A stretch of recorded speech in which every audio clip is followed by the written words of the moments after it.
Hi everybody, so today for our last week of live streams, we're going to be talking about how to grow a crystal garden.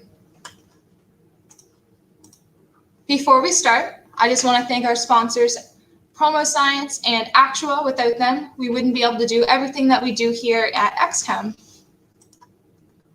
So before we start, I just want to talk about safety because what I'm doing today involves harsher chemicals than usual. So of course I have my lab coat on, it's buttoned, I'm going to have my goggles on, and because some of the chemicals that I have can be very irritant for skin, I'm going to have gloves on while I do the experiment. So what I'm going to be using today is a 15% sodium silicate solution. I have cobalt chloride, ferric sulfide, nickel sulfate, and I have magnesium chloride. So these are all different metal salts, and that's what we're going to grow our crystal garden with. So I'm just going to get right to it. I'm going to put my gloves on because a couple of the salts are not good to have on your skin. So I'm just going to slip these on.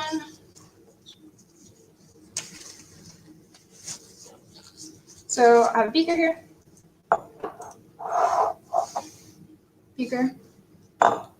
I'm going to get Callie to tilt the camera down a little bit so you can see what I'm doing better. Because it's kind of an experiment that you need to be able to see closely.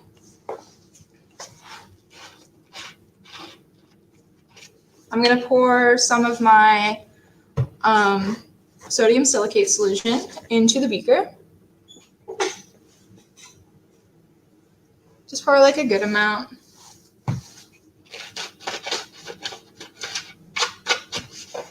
I'm also going to turn this so that there isn't any markings in the way. So basically all I'm going to do is I'm going to take each of the metal salts and I'm going to put some crystals of them into the solution, and you're going to see what happens.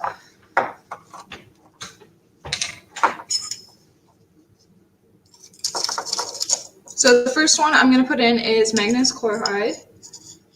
It's a white metal salt. Just going to put a couple little crystals in there. Spread them out a little bit.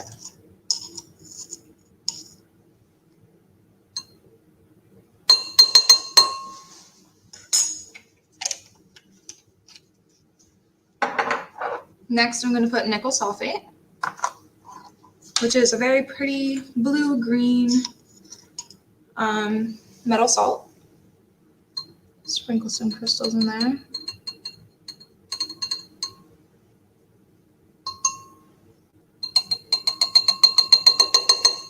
It's a bit humid in here, so they're sticking to the scapula really well.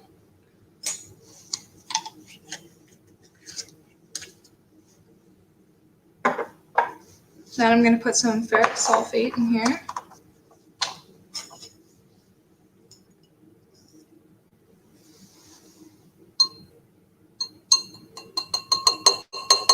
What you'll notice once I put it into the solution kind of changes color, and we'll give you a better camera angle once I put all of the salts into it so that you can get a bird's eye view of what's happening.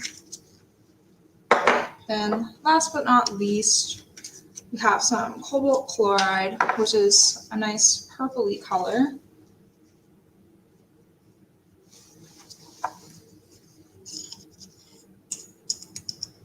Just gonna sprinkle some of that in there. It's okay if there's bigger clumps in it. That'll just make bigger crystals. Let's sprinkle that around.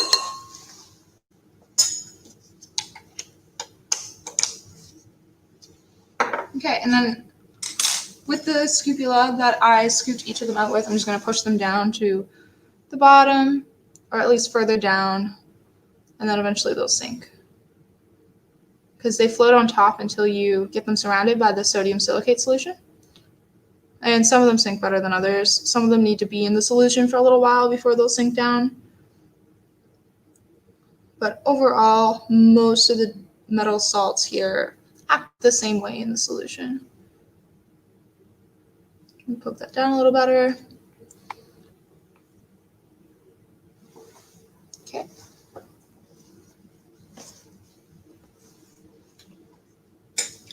Callie's gonna give you a better view on that.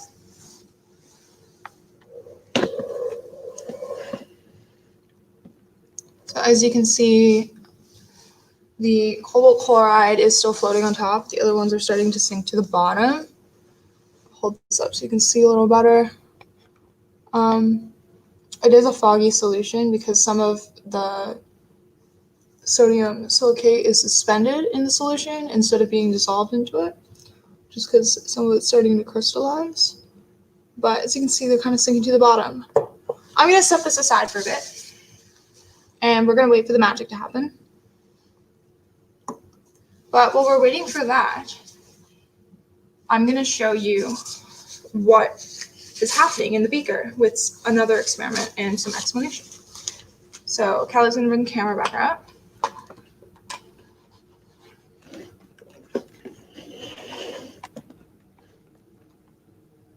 And if we look at the slideshow again, so to know how this works, we need to know about two things: solubility and osmosis. We've had other videos on this. I'm just going to do a quick recap on these two concepts so that I can explain how the crystal gardens grow.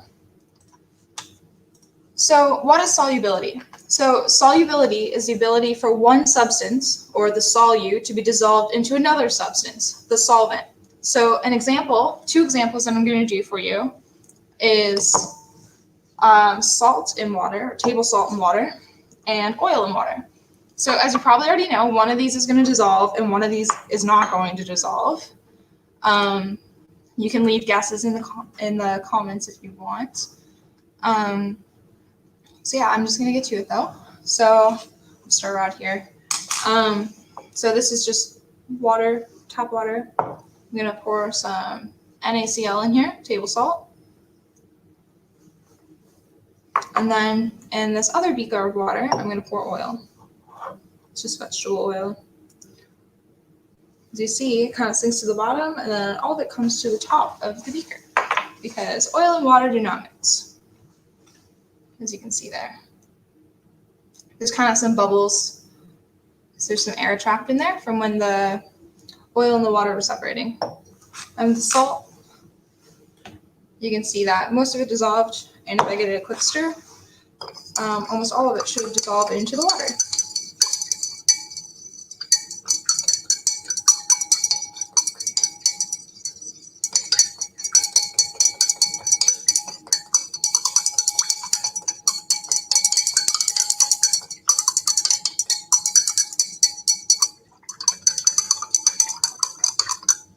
Pretty much all of it is dissolved now. So as we can see, some things are soluble and some things are not. And a nice little rule that we like to go by is that like dissolves like.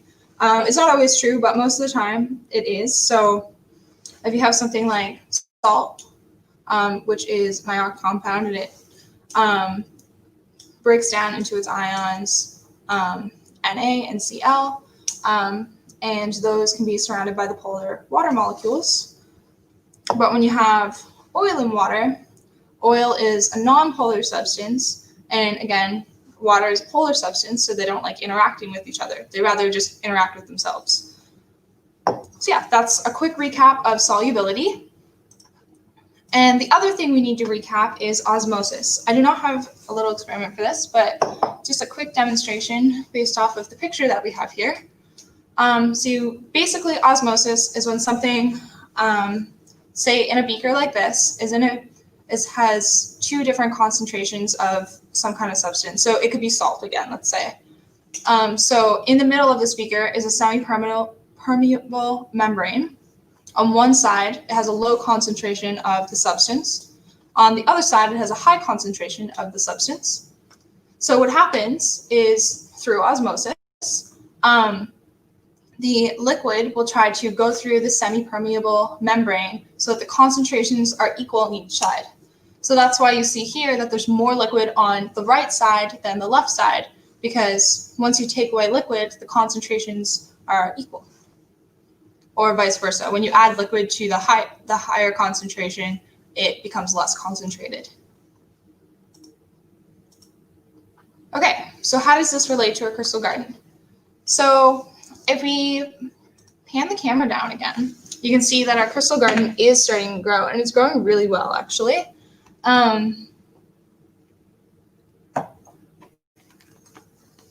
So if you see here, it is a little bit hard to see, but you'll see that our crystals are starting to spread out. It might be a little hard to see because of the liquid is foggy, but you can see that the crystals are growing. And I'll rotate the beaker so you can see other colors.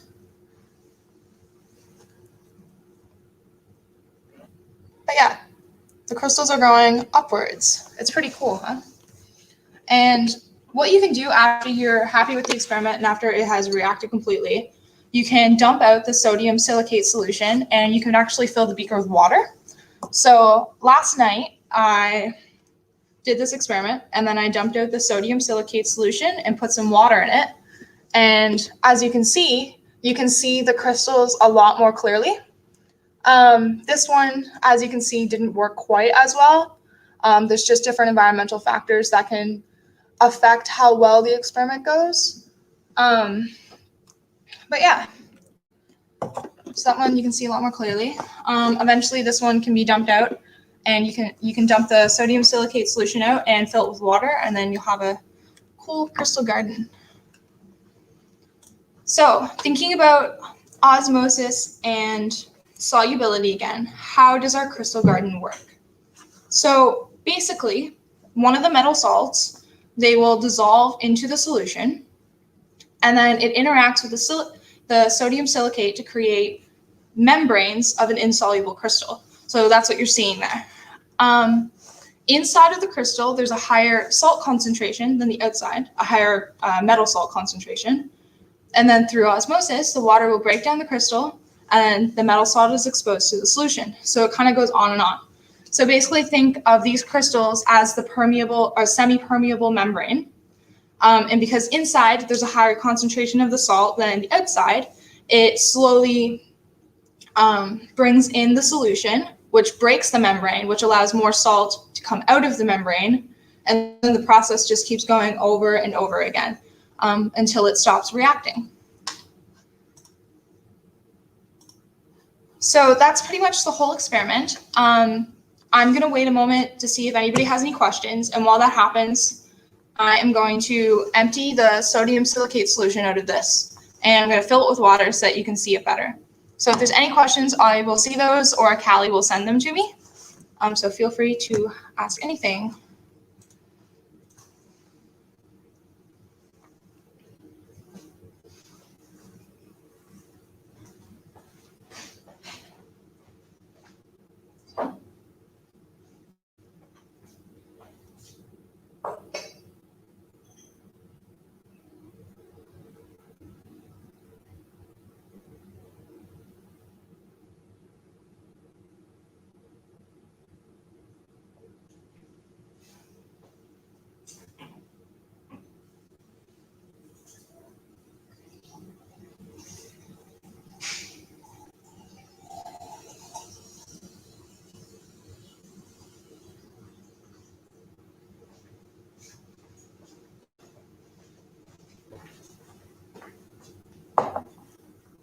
So I've emptied out the sodium silicate solution and filled this with water so that you can see the crystals a little bit better while we're just waiting for some questions.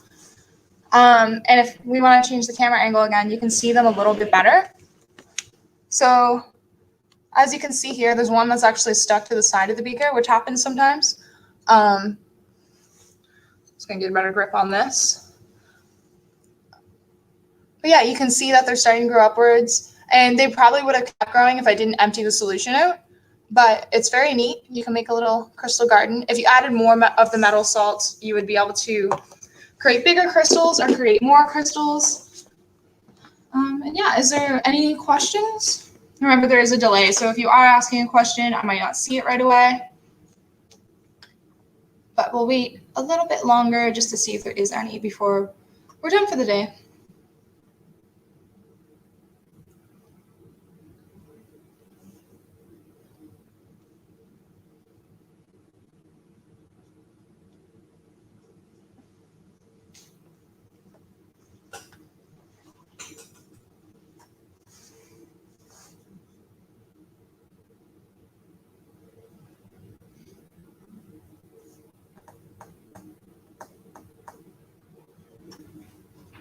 Okay, it doesn't look like there's any questions. So that's the end of the live stream. Thanks for joining. There's only 2 live streams left, tomorrow and Thursday at 10 a.m. There's a couple cool experiments for you guys to see. I really hope you tune in because they're our last 2. So thanks for joining, and we hope to see you next time. Thank you.